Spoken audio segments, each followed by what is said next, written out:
going to record this presentation. Welcome everybody to being here.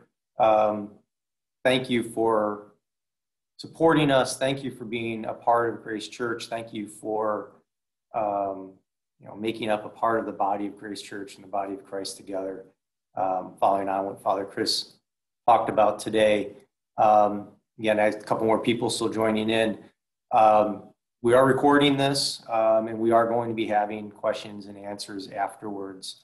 And so if there's something you didn't catch, or there's anything you want to go back and look at, it's there. And if there's people you know that couldn't be here live today, please let them know. We'll circulate a link. We'll put this on YouTube so that everybody can have an opportunity to come in and check it out. So I'm going to share the presentation that we put together.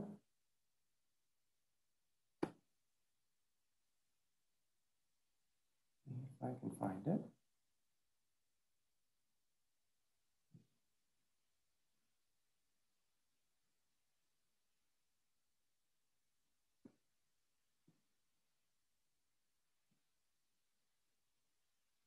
Okay.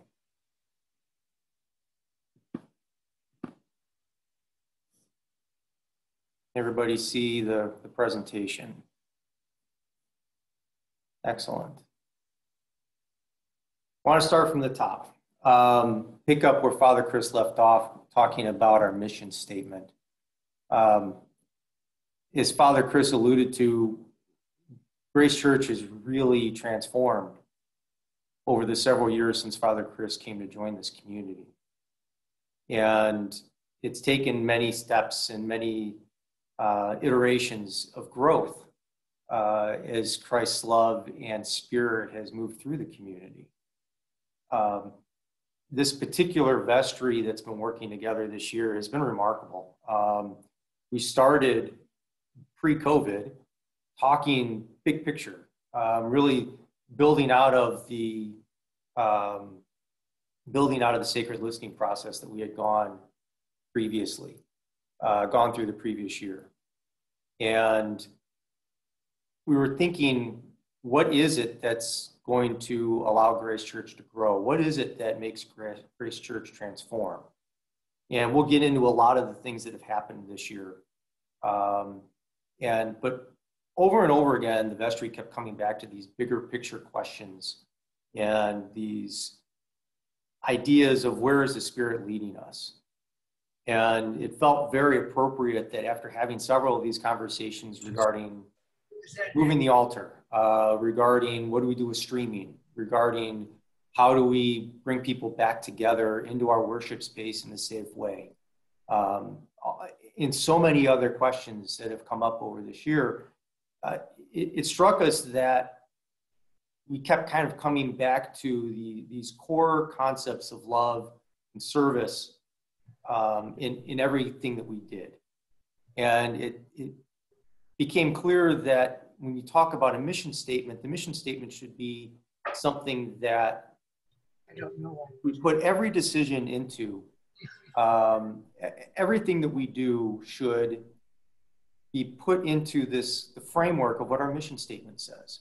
And our previous mission statement talked a lot about all the different things that we do, but it wasn't quite as helpful from the point of view of what is it that makes us tick and will help us grow. And it took us a couple of meetings to really tease this out. And it's really powerful. Once this statement that's in front of you right now, welcome to the transformative power of Christ's love. If you're here, you belong. It struck us. It really did. All of us in the meeting said, yes, that's it. It starts with welcome, which is what we do. And then it transitions to love and action.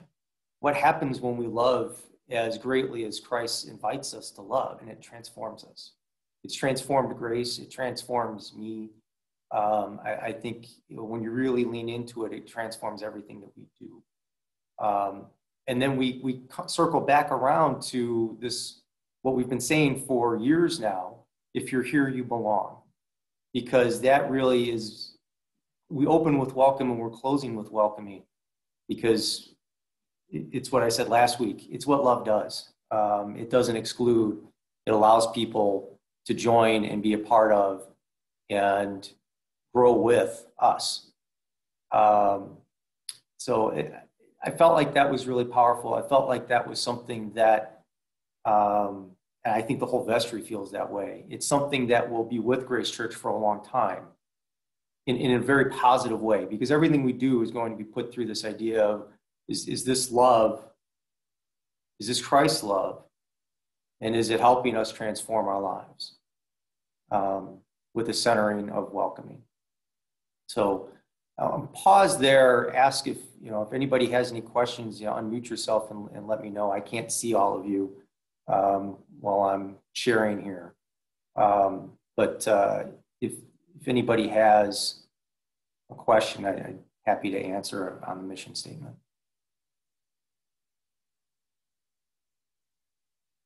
Hearing none, I'm going to move ahead to talk a little bit about what's been happening at Grace Church. It's been fun. I've been at church almost every Sunday, trying to help support everything that's going on here.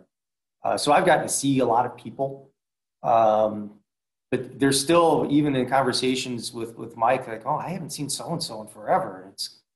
It's kind of heartbreaking. So I miss seeing so many of you. What we've been doing so far is we focused on our worship in trying to get our worship to people, both streaming and in person. Yes, we have limitations in our capacity in terms of how many people are allowed to be within our worship space on a Sunday, but we haven't touched that. We've come close a couple of times. Our capacity is 25% of our space. And so we roughly estimate that to be about 55 to 60. And we just haven't come all that close to that. I'm not that surprised. I've heard from plenty of folks that say they've really grown to enjoy watching the live stream, or, with their cup of coffee on a Sunday morning, or even later in the day. You don't have to tune in at 9 o'clock Central. You can tune in whenever you like. Huge, and you'll notice gratitudes all over the place. I've said it before. Our vestry meetings always have an agenda item for gratitude. And we're going to have a separate portion of this presentation about our streaming and our technology. John Robinson has been absolutely unbelievable in terms of what he's given to the church, in terms of time and effort and love to make the live streaming happen, and at the high quality at which it is. We've had many bumps in the road, and I recognize that. And John has risen to the task every time. And so a huge nod of gratitude to John. The Academy is back in session. Huge gratitude to Megan Manor and Julie Pierce for everything they've done to work with the guidelines that the state puts out and still provide this context, this container, a safe space for the children of this community to learn, to grow, and to know that they are loved. And that's one of the things I love about Grace Church's Academy portion of our church, is that it has always been about making sure that the kids know how loved they are by God. It's super important to have that foundation. And Megan and Julie have really moved mountains to keep us going in this year. Our attendance is down. A lot of parents simply aren't sending their kids to preschools. We've heard of other preschools in the area just flat closed. But we're still moving forward. We're still working on the budget portion of that. The Academy had almost no summer programming this past year, and that's huge for us to keep. In terms of revenue, our summer programs are big for that. And so Megan and Julie have had to make a lot of changes to keep the budget in range and keep our Academy open. But the goal has always been to keep it open so that we provide that outreach to our community to provide that safe space for our kids. Another thing that's happening in the bigger Episcopal Church, of which we are a part, is the new bishop's election is coming up soon. I just want to make sure everybody knew that our delegates, Roger Herring, Judy Baker Blanks, and John Robinson. Again, John, thank you. But thank you to Roger and Judy for performing that service on behalf of Grace Church. And so if any of you have input about that process, those are the folks to talk to. If you want to talk to me, I'm happy to talk to you about it and pass on comments to Roger, Judy, and John as we move forward toward the election. I'm going to pass it over to Mike. I'm going to stop sharing for just a second so that everybody can see where Mike is.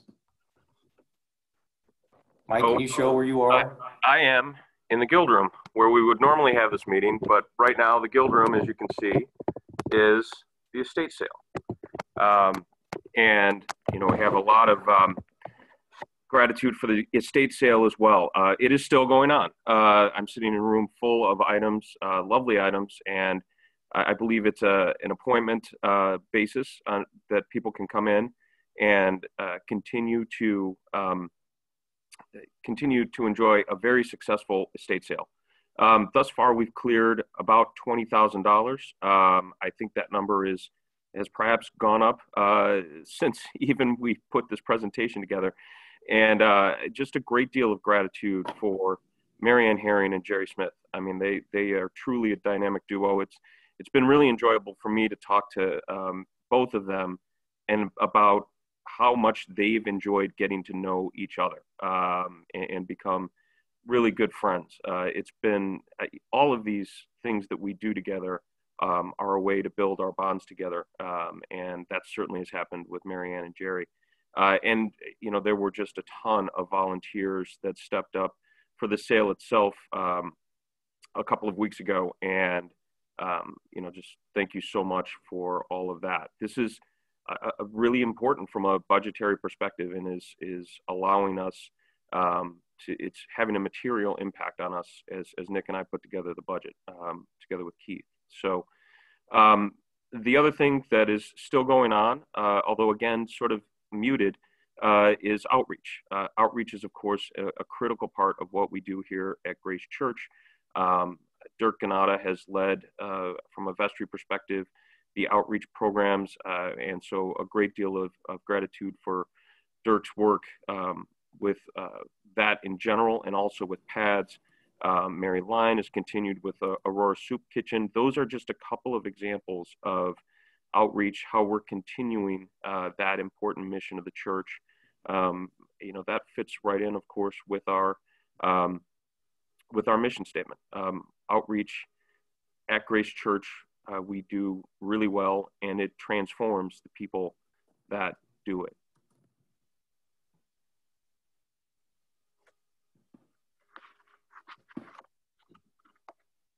So back to me.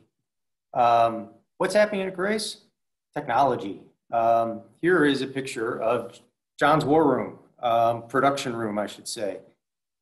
John has put together, this is where he controls all the cameras, controls the audio, cuts back and forth between the pre-recorded audio, the singing portions, splices in the please give portions of our website to show where people can give during the appropriate times of the service. Can't tell, but there's a speaker up here that gives him the audio of what's coming in. You know, it's a whole setup. I was going to share, but I didn't. John actually sets out a script for every service as to which camera and which angle comes in for which portion. It is a huge amount of work. And it's really interesting to look back to when we started in March. We were just using an iPhone and just live streaming on Facebook. And so it's been so many steps taken to get to where we are now. Again, thank you to John for doing that. Right now we're streaming on 3 separate platforms. If you want to go to Grace, our website, you can go right to the link. You can watch it right there. It's on Facebook. I think it's still on YouTube now, and John can tell me if I'm wrong on that one.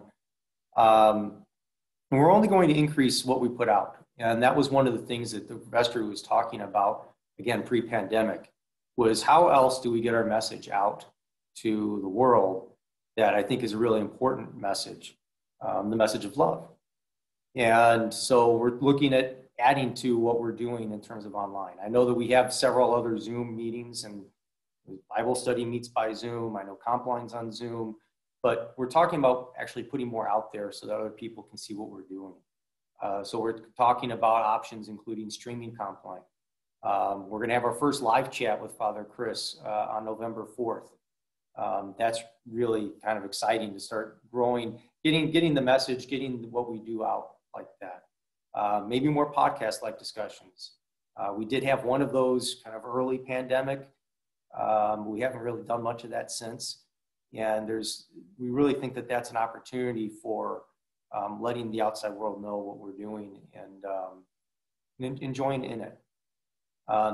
Picture here, this is, again, kind of hinting at our technology. We have two main cameras set up, those cameras we purchased. And then flipping to this next slide, you'll see we have big, long microphone stands to help capture the organ sound during the live stream. A lot of efforts put into that to try to have the right camera angles, have the right sound for what we're doing. And it's been an investment. So far, we've invested about $10,000 on the technology in all sorts of different ways, including not just the hardware, but also some of the software we use in the back end to support the streaming efforts. And we expect more investment. For example, those pictures I just showed, they're not ideal. The cameras are right in the middle of the worship space.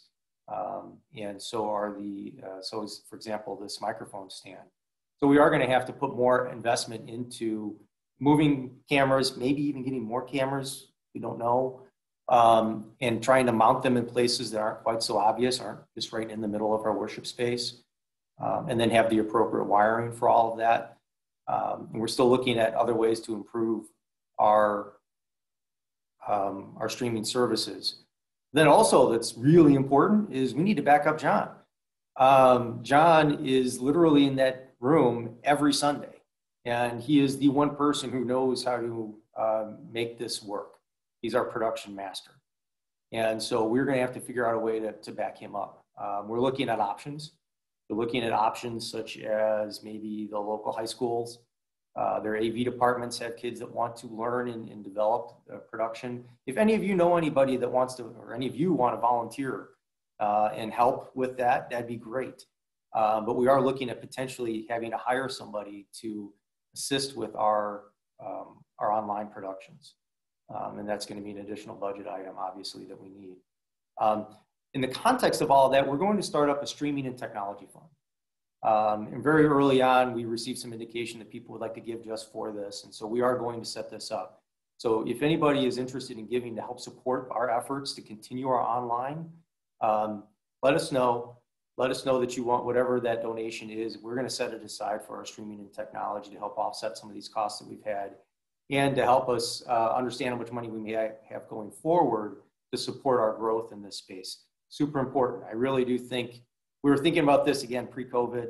After COVID, it just made it 100% certain that this is something we have to do to reach as many people as we can and to support as many people we can. Without doing this, it's just another place where we'll just start to fade away as a church. And we're never going to stop streaming. This is just part of who we are going forward now. Over to you, Mike. All right, thank you. So I'm going to talk a little bit about marketing and communication. First of all, another note of gratitude for Allison Peters. So Allison is going to transition out, and I'm going to introduce Christina here in a second. But just so you all know, when Allison started in her position as our communications director, it was how do they put it? A point for progress, a point of improvement that we needed to, that we really needed to address. Allison has absolutely done yeoman's work in terms of our improving our technology, our communication. You can go to our website, which is completely different from when Allison came on board and has been improved massively. Regular communications go out. You all get them over email. The entire communications infrastructure is light years from where it was, and that is largely due to Allison's efforts. So, Christina is now going to transition in. Many of you may know Christina from church. She's been with us for a few weeks now. You may know her from Hinsdale. She is our new communications and marketing director. Christina has a background and in fact has an events planning company. And so has hit the ground running. As you all know, hopefully we're having a fall harvest festival this Friday, and out under the tent, we are quickly trying to figure out how to provide heat for that, but think it's going to be a tremendous event. And Christina has also jumped right in on communications. She's continuing Allison's work and really getting our message out to the parish. We've got a number of ideas brewing. Amongst those are things like, daily communications or bi-weekly communications, just little nuggets, little sayings that sort of just to get out there and have our footprint become much, much bigger. As Nick said, technology is a big part of where we're going. Communications and marketing are the two things that we will do through that technology to get our word out to the larger community and continue to grow. And so in just a minute, I'm going to switch over to the financials just to kind of give you the big picture here. Gratitude to all of you. Thank you for all of your support, both time and treasure. It's really a remarkable community to be a part of. Big picture, our financials are actually pretty okay given everything that's happened. We're going to end up, I'd say, pretty close to break even, and in more than break even because of the PPP loan that we received. And so I think overall this year we'll actually be in pretty good shape. And so, thank you to everybody for supporting us along the way. And we'll get into the details here in just a second. The year-end collection of pledges will be important as to how close we end up with that break-even point in our bottom line. We're still collecting less than our usual collection on pledges. But the flip side of that is it's really emphasized what I think we've been saying for a couple of years now, that pledging or giving outside of pledging is really important. And there's plenty of folks that just give and never make a pledge. That's harder on us for budget purposes, but that's becoming a bigger and bigger portion of what we see in our financials year in and year out. And so from that perspective, I'm going to switch over to our financials so you can see what we're talking about here. So what you have in front of you are the financials as we present them to the vestry every month. This is for end of September. And I'm going to take a couple of minutes just to walk through this and give you an idea of where we are and what's happening from the financial side of Grace Church. As you can see right here, pledges, we budgeted to collect just under $600,000 in pledges this year. We would have expected at this time of year to have collected maybe about 470. We're a little bit short of that. And it's been interesting to kind of watch the ups and downs of our pledge collection kind of fluctuate with COVID hitting, kind of getting past that first wave and then watching the market go back up. And so, like I said, we don't know where we'll be at the end of the year. There's always a bit of a push to collect this last little bit. If you haven't given on your pledge yet, please do so to help us get through this last part of the year. But I want to point out this line here, the non-pledge offerings. $45,000 is by far the most we'd ever budgeted because it's a little bit of guesswork. And the reason why we put $45,000 is because we'd seen an increase year over year, previous couple of years of people giving outside of pledging. And lo and behold, we're almost to that point already this year.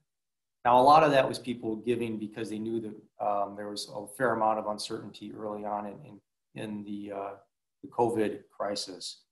But still, it goes to show how much our budget, which by the way, this is $1 million budget, is really supported by way more than pledges anymore.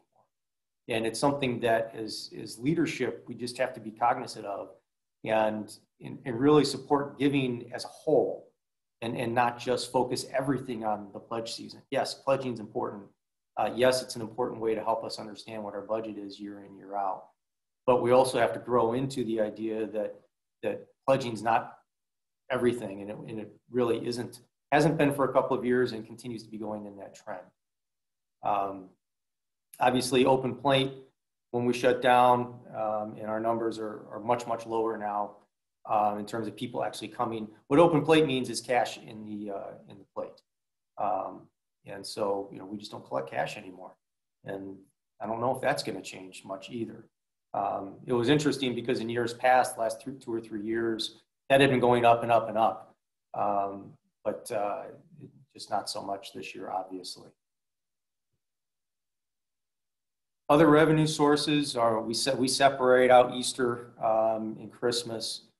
We also separated out additional fundraising. So the idea for additional fundraising this year was that we thought we'd be having more gatherings. If you may recall, a year and a half ago, can't remember exactly when it was, we had that event at one of the restaurants in town. And it was, we had our people tending bar. And it was a nice little fundraiser. We actually raised a fair amount of money. And we thought, you know what, that was a lot of fun. It was a great way to gather, a great way for fellowship. We thought we'd do a lot more of those. And then we couldn't gather at all this year.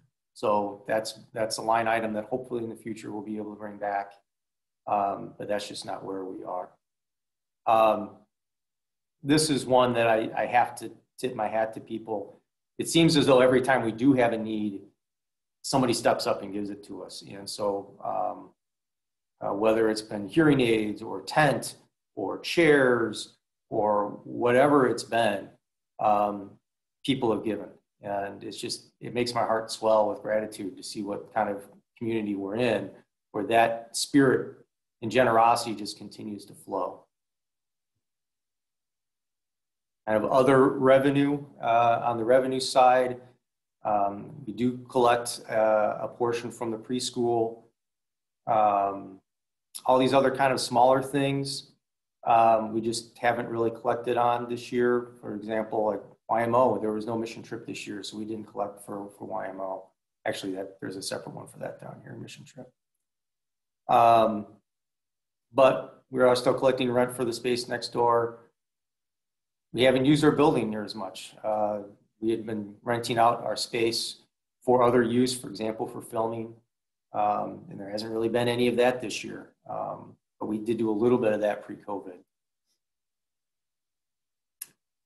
Here you see the impact of the PPP loan.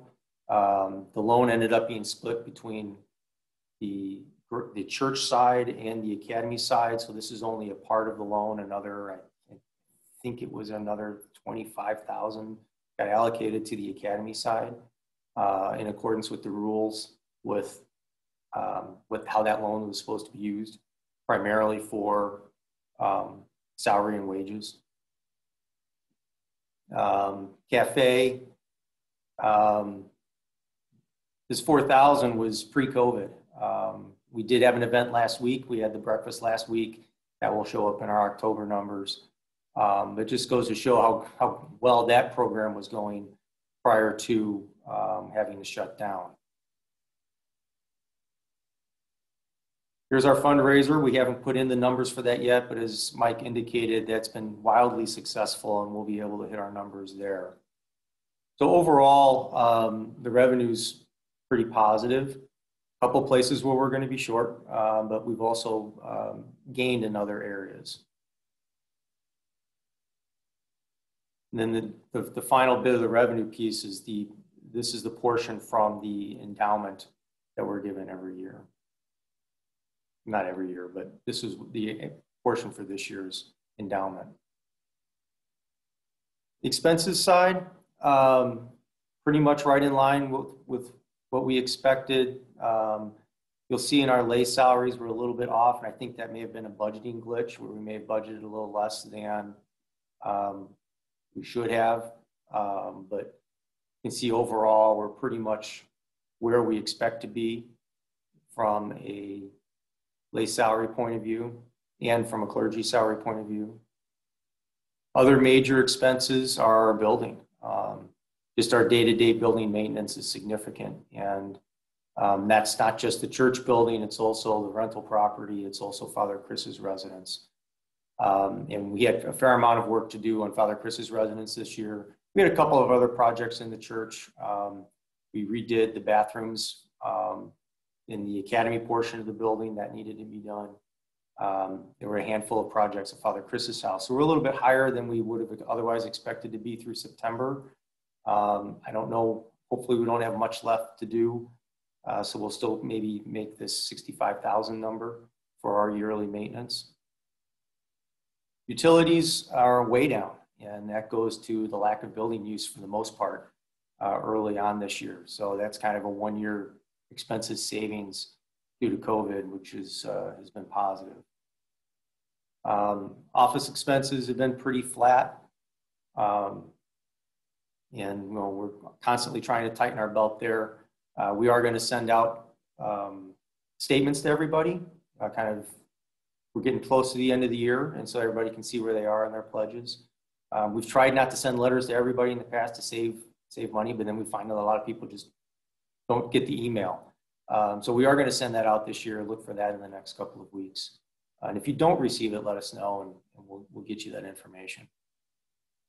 The other admin expenses is kind of a catch-all because that includes things like insurance and some of our other special projects. So, for example, the tent and some of the other expenditures have gone in here and been offset by the extraordinary gifts on the other side of the ledger. Here is the online presence and streaming that I alluded to earlier, 10,000. That's pretty much exactly what we spent so far and on expenses that we did not expect to have to push forward the streaming as quickly as we have.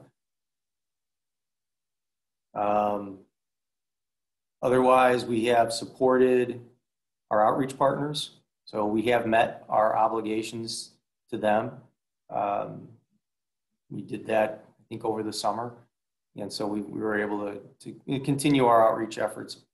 We'll talk a little bit about outreach, or Mike talked about outreach and how outreach has changed a little bit this year because we haven't been able to gather, we haven't been able to engage the way we have, but we have maintained our financial commitments to our outreach partners.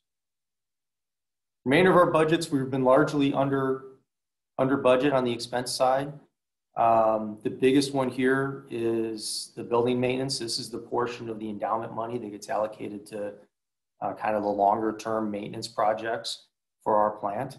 We're going to be way under budget on that this year. And that's partially by design because we do have a couple of projects in particular.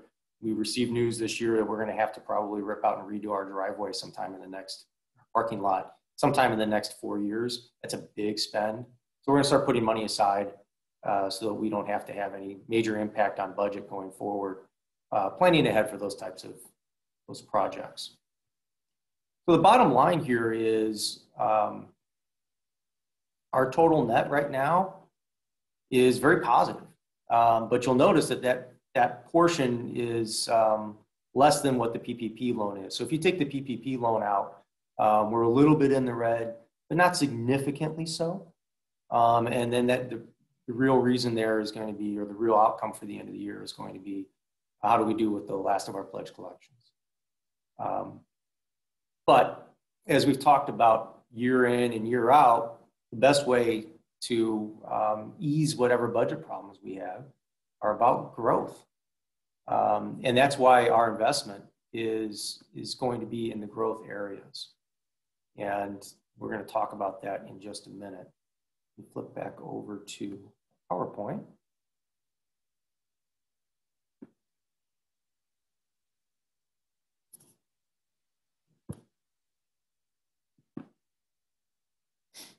So Mike, you want to talk about stewardship? Yeah. So, Nick and I were discussing how we talk about stewardship and how we talk about giving and whether it may be just a little twist or a little adjustment of how we think about how we take in the funds that we need to operate the church. Traditionally, we've used this term stewardship, and stewardship kind of implies that you're caring for what you're given, that there's a responsibility that we have towards the church. It goes along with terms like conservation and other terms that are generally talking about our responsibility towards what we've been given. And I think that's largely been an appropriate way to talk about how we give to the church to fund the operations of the church on a day-to-day basis. But I think Nick and I just sort of decided maybe the more appropriate term is giving. You've heard that a lot over the course of this presentation, and that's really what this is. It's more about meeting our obligations, our financial obligations, so that we can expand and grow our spiritual lives together. And Nick alluded to the fact that in terms of giving, it really does come from a place of gratitude, but generosity also. And Father Chris alluded this morning to the fact that, this is a difficult time for a lot of different people in our church and outside of our church.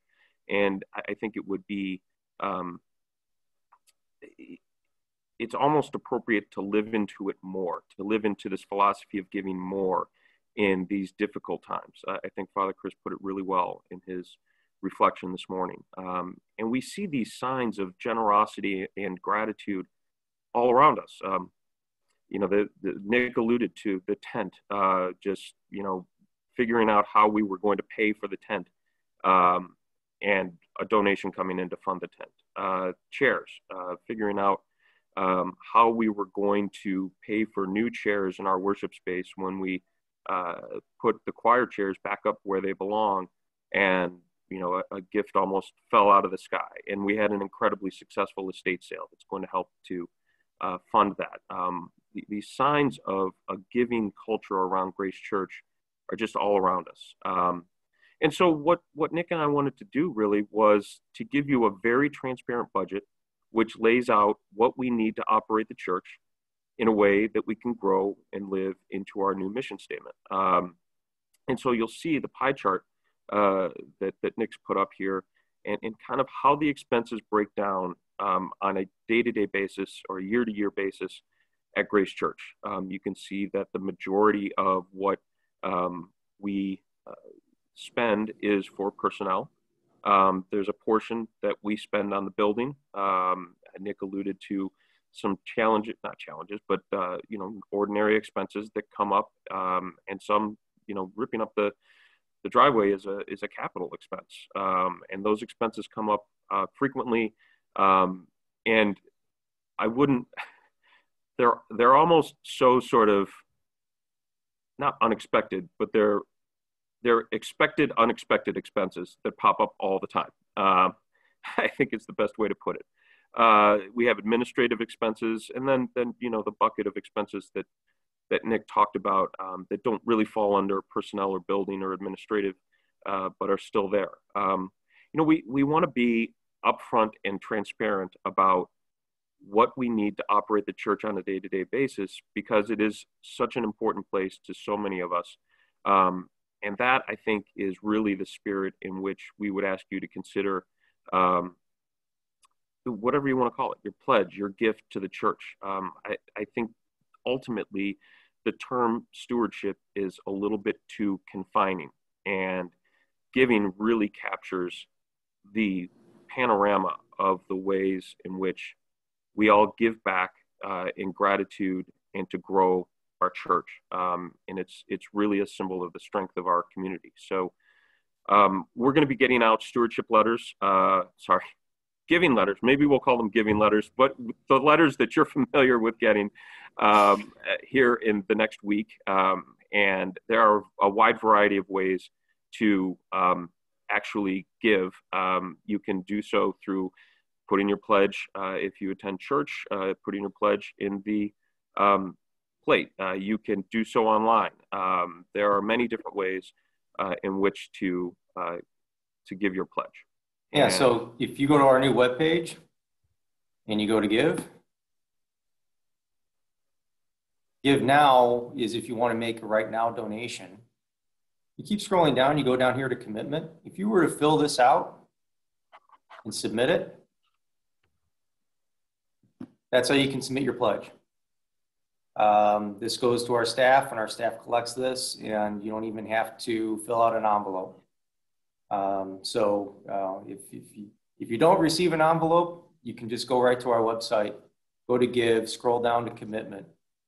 Let us know so we can connect it to who you are and drop the pledge in. And that's one way to give your pledge.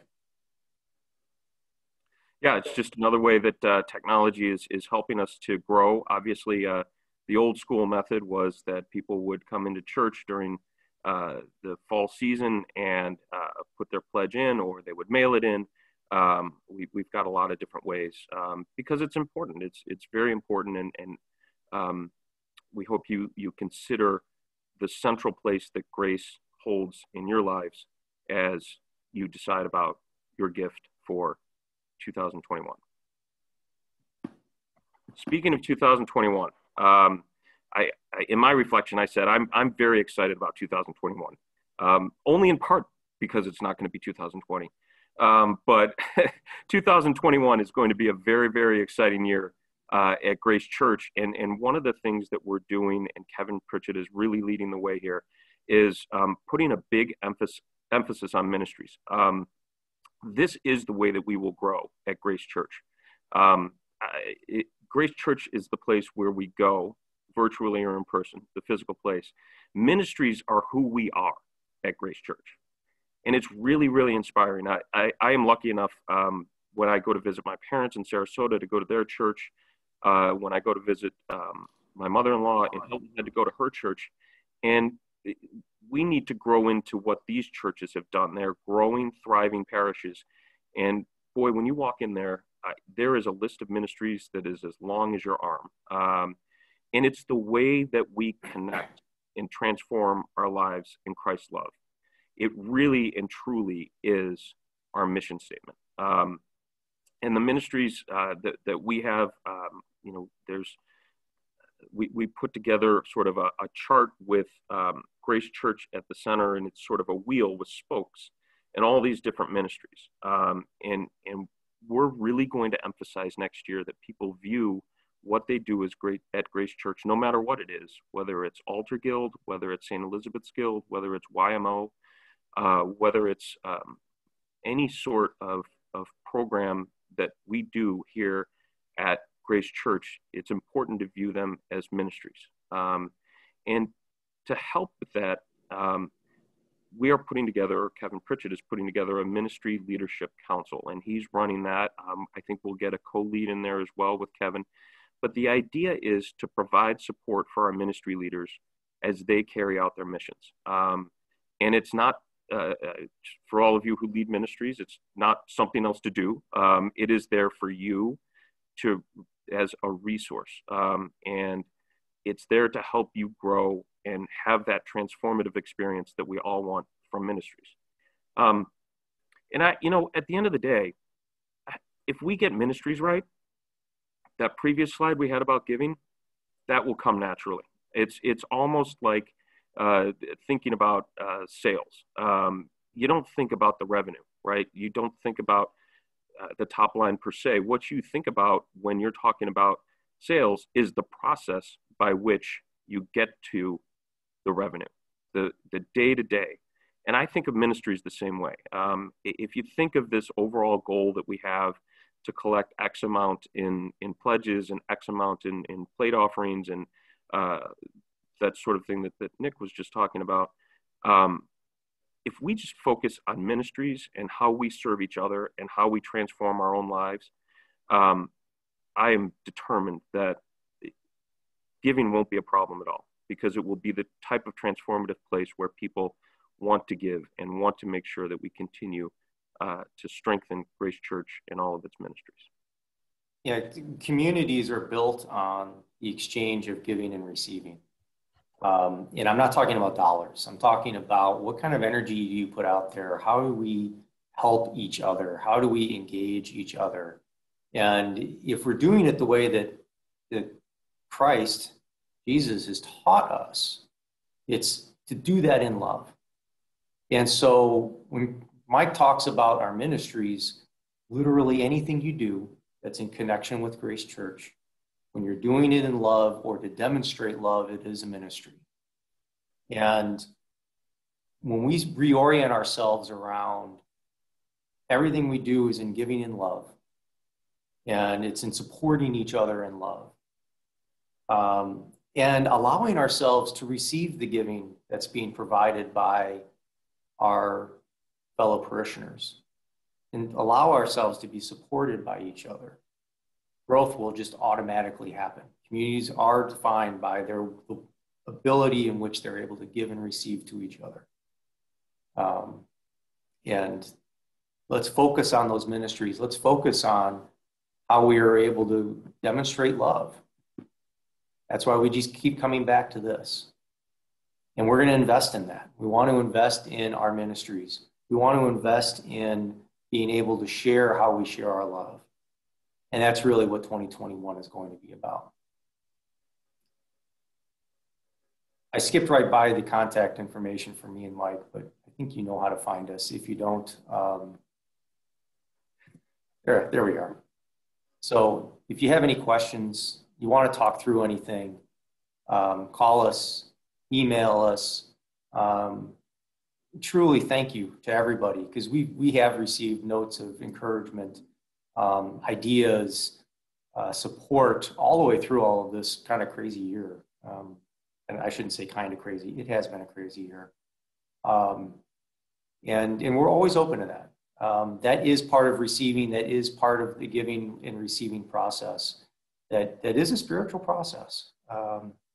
And so thank you as we continue to want to live into this. Feeling and knowing and experiencing and giving that transformative power of Christ's love. And we're all here in it together, and therefore we all belong. I would add one more note of gratitude, and that's to our vestry. They have been incredible this year. We have met, if you've been on vestry, you're used to sort of a cadence where we meet on a monthly basis, and we really don't meet maybe during the summer. This vestry has given just so fabulously their time. We have met on a bi-weekly basis at times. We've met weekly at times. It has been an all hands on deck, and our vestry has stepped up and just come through with flying colors. Nick and I could not be more grateful to them for their time and their talent. It's been truly inspiring. Yeah, it's a great group of people, which is no surprise. It's coming out of this wonderful community. So thank you to all of you. I'm going to stop sharing and kind of open the floor if anybody has any questions. Again, remind you that we're all being recorded for posterity, I suppose. So if anybody has anything, I'm all ears. And again, if you don't want to ask something in this forum, please call me separately, email me, and we can always talk. I have a question. Okay. It goes back to, again, you guys are doing a phenomenal job, and thank you for actually doing this.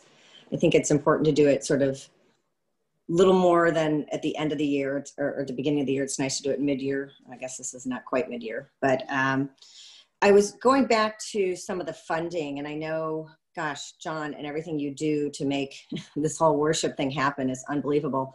And my question goes directly to about getting diocesan support for our live streaming investments to spread this Episcopal message, because as you know, and we know, it's a tough thing, and we support them, and I think in turn they should also support us in some ways, because we are trying to take the message out there. And have we done anything to approach them in regards to that? That's a great question. I personally have not been a part of any kind of outreach to the diocese to ask for help along those ways.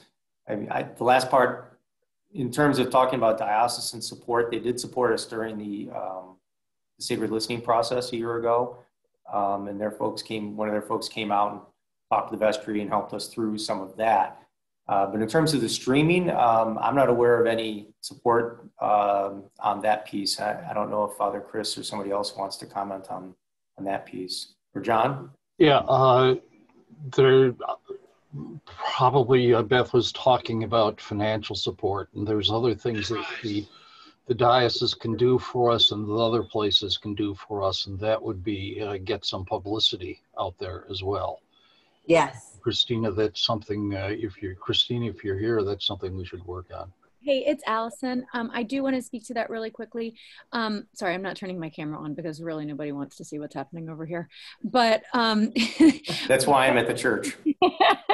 But I will say that you know, in the past we've had Evensongs, which clearly has not been this year, but there is a diocesan newsletter that goes out every couple of, or I think it's every week.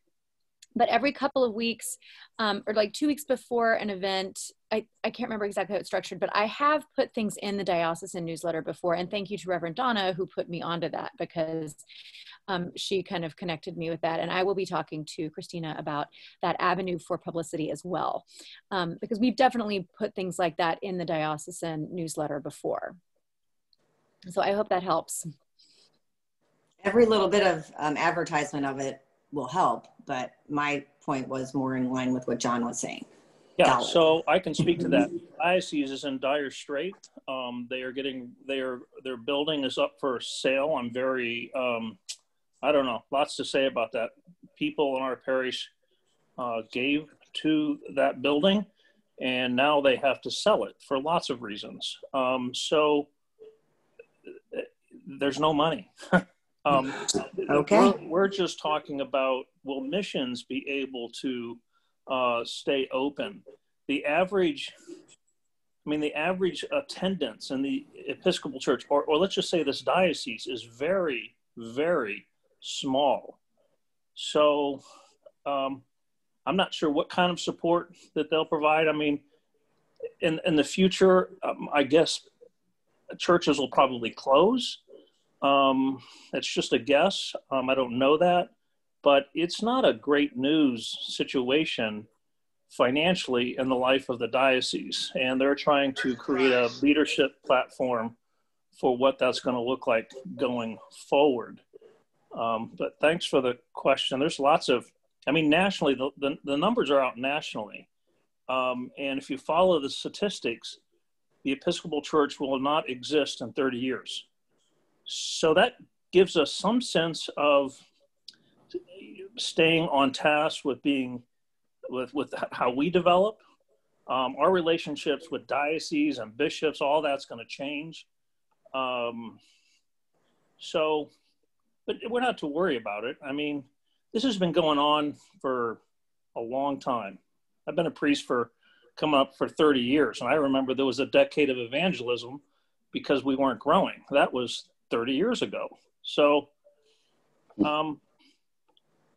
be of good cheer with what you're doing here at Grace Church. And you know, if you're interested in getting involved in the diocese, you certainly can. But I think it would be funny if I asked them for money. They would, I'm not sure what they would do, but.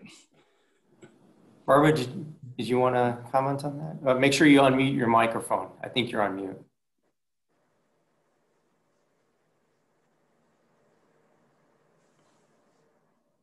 Top of the screen. Okay. I would just say we are getting money from the diocese, because you notice that we are not making the $30,000 pledge that was part of our budget for the diocese this year, and we're not giving that to the diocese. So we can kind of look as if we have already gotten some money that would have gone to the diocese. And the diocese is having problems. I'm on the transition committee for the new bishop, and they are having financial problems for sure. But a lot of it comes from just, you know, churches like Grace. I mean, they're using the money to run the individual churches and not contributing to the diocese as much, along with a lot of other things. But that's just one. So we can, in a way, consider that we have gotten some money from the diocese. And it is true, we did hold back on that. We usually pay that out quarterly, and we held off when COVID hit. We wanted to see how the year played out. as I alluded to, it's very likely we will make that rest of that payment by the end of the year, because it turns out we look like we're going to be okay. I want to see how the pledge collection comes in. But you're exactly right. A lot of churches are not in the financial situation we are. In years past, we've talked about how it's been tight, and it is tight.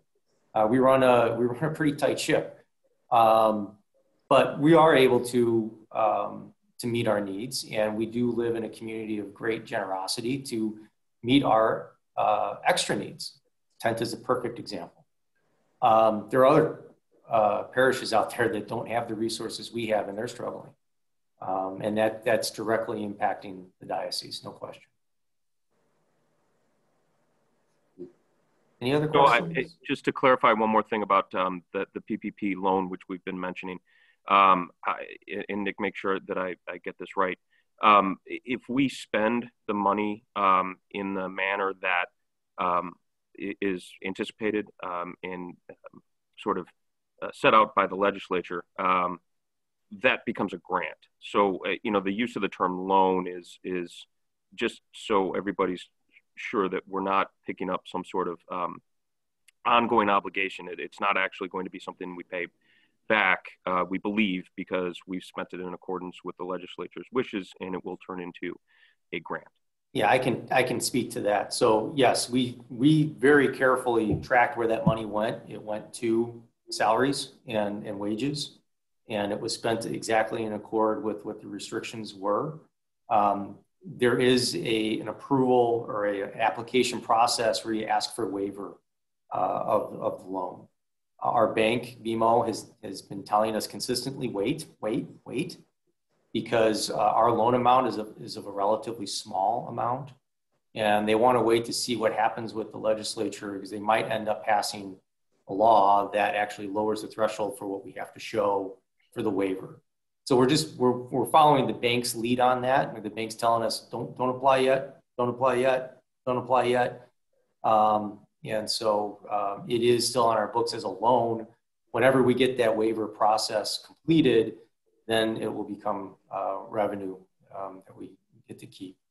And that'll be great. We'll have a separate conversation about what to do with that to the extent we end up in the black this year because of the loan, or next year, because really we can't count it as revenue until we receive the waiver.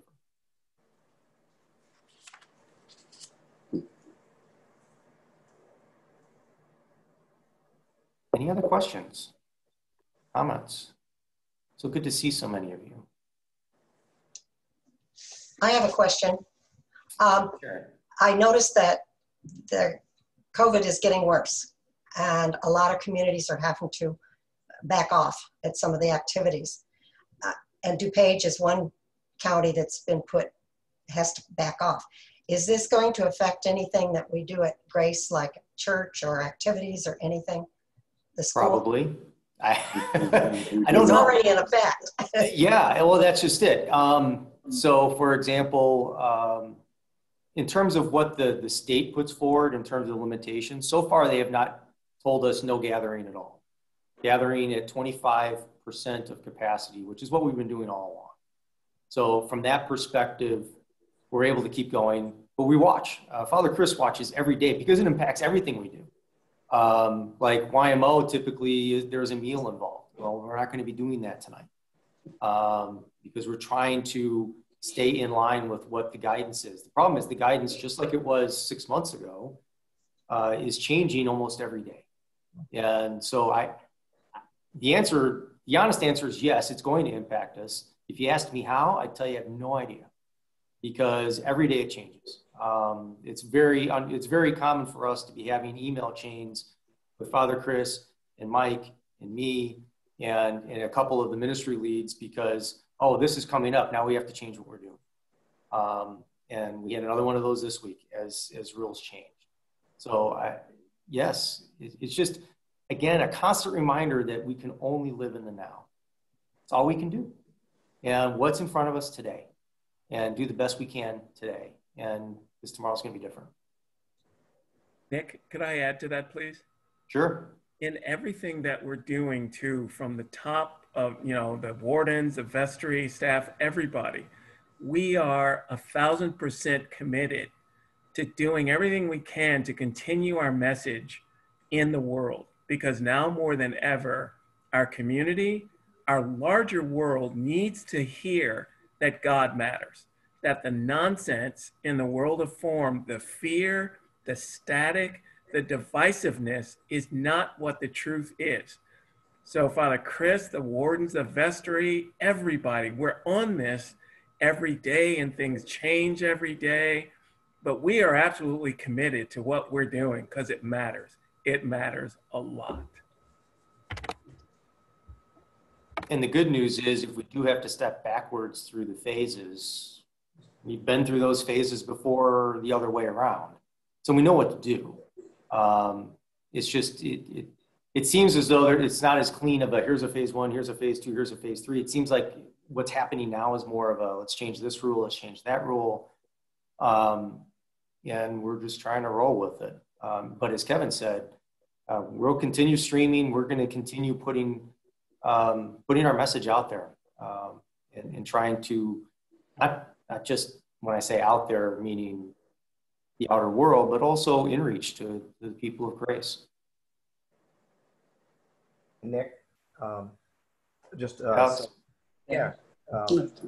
comments I'd like to offer up. First of all, kind of goes without saying, a big mention of gratitude to all of the leadership of Grace Church, whether it be Father Chris, Reverend Donna, Nick, you and Mike, the entire vestry, John, for your tremendous work in enabling the streaming that has kind of kept us together. So thank you for all of you, and frankly, for all of the folks on this call and everybody who is a part of our community who has given in some way to keep us moving forward throughout this very difficult time. I just want to, for everyone, just say thanks so much. And I'm going to build off of what Kevin put out there, which is now more than ever, it's not just fear and disinformation and all that, but I'll even go so far to say as we're moving more and more towards isolation, especially if COVID continues its backward,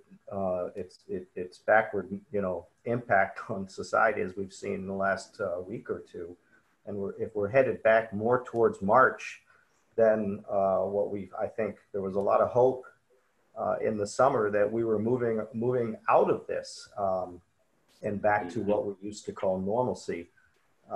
Looks like we might be headed in the wrong direction here, and it might be pulling us more into a situation of isolation like I think many of us felt very deeply in March and April. So my ask to you all and to everybody on this call is let's keep looking for ways to support each other and connect.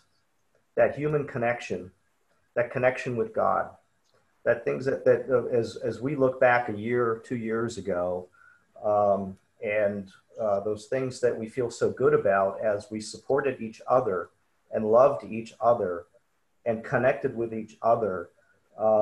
Now more than ever, we have to be, I think, creative and look for ways. This is a really strong community that, and we can't come together as physically as we used to be able, we'd be able to. So these things like live podcasts, live chats with Father Chris, this meeting, I mean, these are the things that I would encourage us all. It's not just on the leadership, but all of us should be looking for ideas and suggestions. And I think this is going to be a really important next 9 to 12 months and a really challenging next 9 to 12 months. And what Grace's mission and what the community offers up can help us through this in ways we may not have imagined yet. So let's keep our minds open and the suggestions flowing. But thank you to you all. Thank you, Alex. Absolutely. Very, very well said. You're exactly right. We have to keep rolling with what this is. And as more ideas come up, absolutely, we have to keep ourselves together.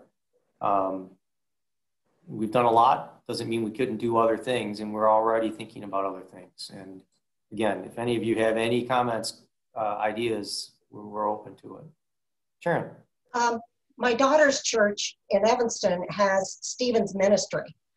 And what they're doing is they've got a group of people that are on this committee, Stephen's Ministry, and they're making phone calls to people you know who might be living alone in our church.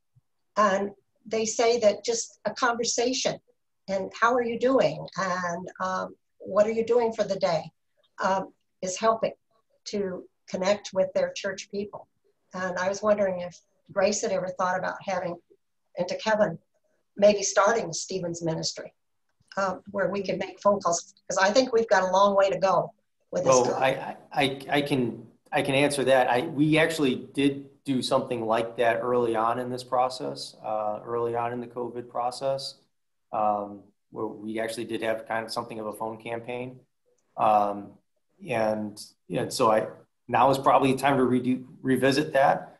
And it's probably a fair criticism. We probably should have done it again midway through the summer, because I've been less isolated than most, I think, just because I have been around church a lot and I have been, with my kids doing things. But there are a lot of folks that have been very, very isolated. And so maybe there is a little bit of a lesson learned that that's another way we can continue to serve in that way. Christine. So I'd like to just comment a little bit on that, and also just give thanks, first and foremost, give thanks for the opportunities that we've had that we never would have experienced a couple of weeks ago. Not to say that I like COVID, but to see creative ways to be together. In particular, the prayer call at 7 in the morning and Compline 3 times a week. These things never existed before now. And they are an incredible way to connect to people in a very non-committal way, if you will. So I would encourage everybody to use the resources and keep thinking creatively. Also, in addition to what Sharon's saying, it is a ministry for all of us to connect to each other. We don't really, I'm not saying we shouldn't form a committee, but really you can reach out to anyone that you have not seen or you've been praying for, you care about. Reach out to one another and make that phone call.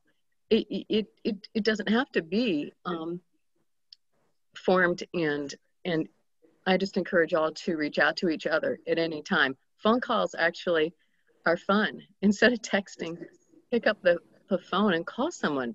To hear somebody's voice is phenomenal. It's weird. You text people to say, can I call you? No, just, pick up the phone and call people. They're not going to answer if they can't. They're going to see that you've called. I really encourage that to do that. It's great. Thanks, everyone. Thanks. Sharon, let me just respond to the Stephen's Ministers piece. Reverend Donna led a little hit team at the beginning of the year, and we went to a session over a weekend where they explained the Stephen's Ministry, and we sat in prayer and visioning for some time about whether the Stephen's Ministry approach was the right way for our community.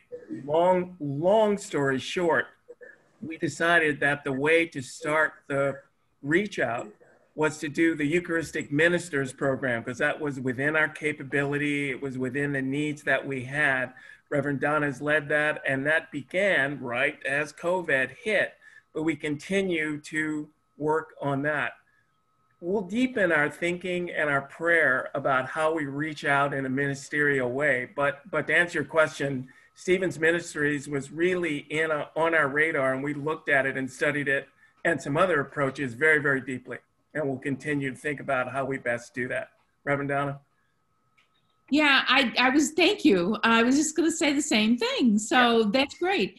I think we've got the lay Eucharistic visitors. One thing about COVID, it's been easier to begin the training for an initial group of people, and it's gone very well. And unfortunately, because of COVID, they can't go out right now and visit people. But I think when we can, we're going to be ready with a team of people to do that. And I thoroughly agree with Christine saying we've all got to call each other.